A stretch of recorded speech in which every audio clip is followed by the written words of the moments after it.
ప్రత్యేకమైనగా మనం ఉండి మళ్ళీ మనల్ని మనం పరీక్ష చేసుకొని దేవునితో సహవాసం అంటే దేవునితో నివాసము చేస్తూ మరి మనం ఉపవాసం ఉండాలి 3 అక్షరాలను బట్టి. కాబట్టి దేవునితో నివాసము ఆ మాట మీకు చూపిస్తాను. కీర్తన గ్రంథము 84వ కీర్తన 10వ వచనం మరి మనం చదువుకుందాం. నీ ఆవరణలో ఒక దినం గడుపుట 1000 దినముల కంటే శ్రేష్టము, భక్తిహీనుల గుడారము నివసించుడి కంటే నా దేవుని మందిర ద్వారమున నాకు ఇష్టము. అనగా దేవుని యొక్క సన్నిధిలో ఒక దినము నువ్వు గడిపినట్లయితే 1000 దినముల కంటే శ్రేష్టమై ఉన్నది అని భక్తులు తెలియబడుతూ ఉన్నారు.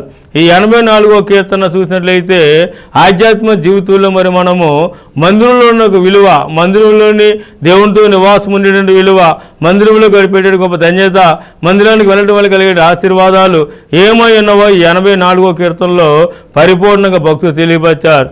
కాబట్టి ఇక్కడ చూసిన 10వ వచనంలోకి వచ్చి అన్నాడు కదా, అయ్యా నీ ఆవరణలో ఒక దినము గడిపితే 1000